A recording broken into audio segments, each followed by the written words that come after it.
Good afternoon. Welcome to Tribune News on Q, your go-to afternoon news source only here at Daily Tribune.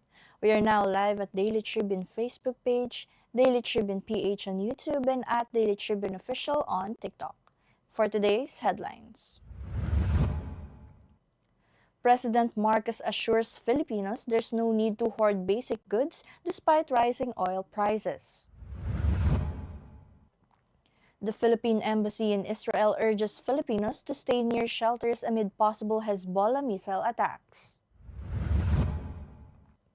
BIR Cordillera falls short of its 2025 tax collection target by over 1 billion pesos. VP Sara Duterte's impeachment hearing proper will start on March 25. President Macron says France will not help secure the Strait of Hormuz amid hostilities. The Asian Development Bank ramps up food security with a $40 billion initiative across Asia Pacific. Gilas Pilipinas women claimed their first ever win against a non-Asian team, defeating Colombia with 74-59 in the FIBA World Cup qualifiers. The first trailer for Dune Part 3 teases an epic sci-fi finale.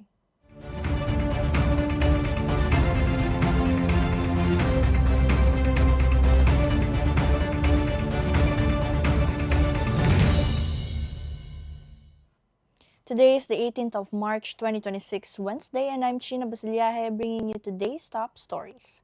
Let's get started. President Ferdinand Marcos Jr. assures the public there is no need to hoard despite rising global oil prices linked to tensions in the Middle East. Speaking during an inspection of the Agora Public Market in San Juan City, Marcos says supply of food, rice, and basic goods remains sufficient, with retailers complying with price caps set by the Department of Trade and Industry. However, Agriculture Secretary Francisco Chu Laurel Jr. warned some commodity prices may still rise as oil costs continue to increase. The Philippine Embassy in Israel urges Filipinos to stay alert and prepared amid a possible missile barrage from the Hezbollah. Citing information from the Israel Defense Forces, the embassy says an attack may occur within hours, advising Filipinos to remain near shelters and immediately seek cover when alerts are issued. In many areas, civilians have only about 90 seconds to reach safety after sirens sound. The embassy also reminds Filipinos to ensure the safety of elderly dependents and monitor official updates. And the Bureau of Internal Revenue Cordillera reports more than 1 billion peso shortfall in its 2025 collection target. Regional Director Joseph Catapia says the agency collected 10.34 billion pesos, below its 11.45 billion target and lower than 2024 figures. The drop was largely due to reduced remittances from the Department of Public Works and Highways Cordillera amid delayed infrastructure projects. Lower tourism activity in Baguio City also contributed to weaker revenue performance. And Vice President Sara Duterte impeachment hearing proper will begin on March 25, 2026, Representative Jervil Luistro announced. The House of Representatives approved a resolution allowing the committee to continue the proceedings during the March 21 to May 3 recess. 4 hearing dates are set: March 25, April 14, April 22, and April 29 for the presentation of evidence and witnesses. The complaints accuse Duterte of betrayal of public trust, constitutional violations, and misuse of 612.5 million pesos in confidential funds, including alleged threats against Ferdinand Marcos Jr. and his family. And President Emmanuel Macron says France will never help secure the Strait of Hormuz amid ongoing hostilities, rejecting a call from Donald Trump. Macron says France could assist in escorting vessels only once tensions eases, stressing the country is not a party to the conflict.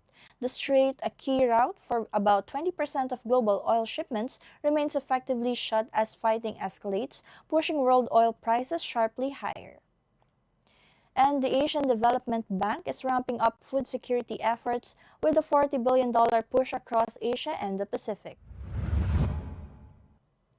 After surpassing its previous $14 billion target ahead of schedule, the bank plans to channel an additional $26 billion by 2030 to support over 190 million smallholder farmers, boost agribusiness, and strengthen climate-resilient agriculture. Masato Kanda highlighted partnerships with the World Food Program, Japan's Agriculture Ministry, and other global institutions to expand digital services, improve productivity, and reform regional food systems. And the Philippine Stock Exchange closed slightly higher midday Wednesday, with the PSEI gaining 8.56 points or 0.14% to finish at 6,034.59. The broader All-Shares Index also rose by 0.29%. Gains were led by the industrial, property, and mining and oil sectors, while financials and services posted losses. Among the most active stocks, ICT declined while BDO and SM also slipped, meanwhile DHI and Plus recorded notable gains. And for our sports news, history made in France as Gilas Pilipinas women's team capped its FIBA Women's World Cup qualifying tournament campaign with a 74-59 win over Colombia women's national basketball team. It marks the Philippines' first ever victory against a non-Asian opponent in women's basketball.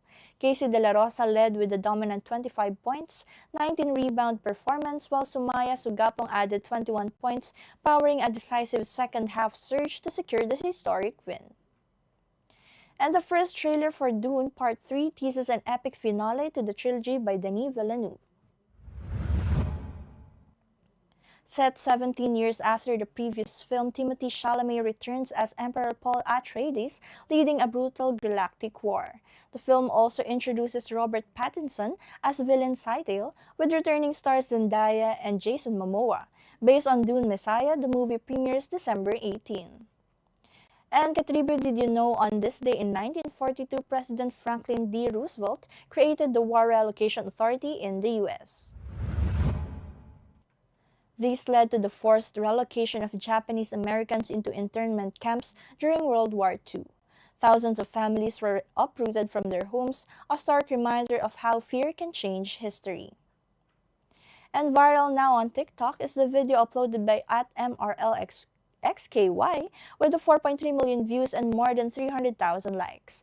In the clip, the uploader is hopping on the trend where you ask someone, payag ka ba na 1 milyon sahod mo sa isang buwan, mag-aalaga ka ng baka pero pag umiyak, kakargahin mo. What makes it viral? Lola seems to miss the job offer for not being able to hear him. Let's watch this. Payag ka. Ha? Payag ka. Bayag. Payag ka. Ikaw naman yung aalagaan ng baka.